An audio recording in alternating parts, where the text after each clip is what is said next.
अस्सलामुअलैकुम मेरे प्यारे और मोहतरम नाज़रीन।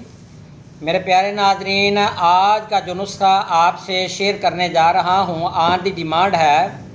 बहुत से लोगों ने इस बात पर इसरार किया कि हाफिज़ साहब आपने बहुत अच्छे नुस्खे शेयर किए, लेकिन कोई ऐसा नुस्खा भी शेयर करें जो कि अखराज खून जिस्म से किसी भी किस्म का हो तो उसको रोकने के लिए, और इसके अलावा टीबी के मरीज़ों के लिए भी वो नुस्खा कारआमद हो।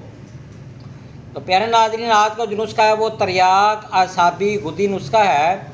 ऐसे मरीज़ है कि जिनको पुराना सुजाक जब हो जाता है तो खून आता है पेशाब करते हुए, या मैदा में कैंसर हो जाए, या इसके अलावा ज़ख़म मैदा में हो जाए, या इसके अलावा जरियान खून, या इसके अलावा खूनी खांसी, खूनी पखाने आना, इनके लिए बड़ा ही कारआमद है।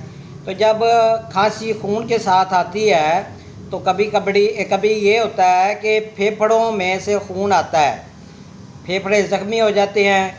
तो ये जो नुस्खा है ये इंशाअल्लाह ताला फेफड़ों से बलगम की सफाई करके ज़ख़म को मुंदमिल करने के लिए बहुत ही आसान और घरेलू रेमेडी है। तो प्यारे नाज़रीन, पहली रूटीन की तरह नुस्खा लिख कर रखा हुआ है। हल्दी पहली चीज़ है हल्दी। दूसरी चीज़ है शीर मदार। हल्दी आपने लेनी है 150 ग्राम, शीर मदार आपने लेना है 10 ग्राम। तो थोड़ी थोड़ी हल्दी लेकर आप इसमें से अक का दूध मिलाते जाएं, इसको खरल करते जाएं। तो इतना खरल करें कि ये दोनों चीज़ें यकजान हो जाएं। तो बड़ा ज़बरदस्त नुस्खा है, आसाबी गुदी नुस्खा है। तो अब इसके बाद आपने इसकी गोलियां तैयार कर लेनी है। तो 1 से 2 गोली आपने चने के बराबर गोली तैयार करें। 1 से 2 गोली सुबह और रात को 2 टाइम ताज़ा पानी के साथ दें। इंशाअल्लाह फ़ायदा होगा। बहुत आज़मूदा बड़ा मुजर्रब नुस्खा है, घर पर बआसानी आप बना सकते हैं।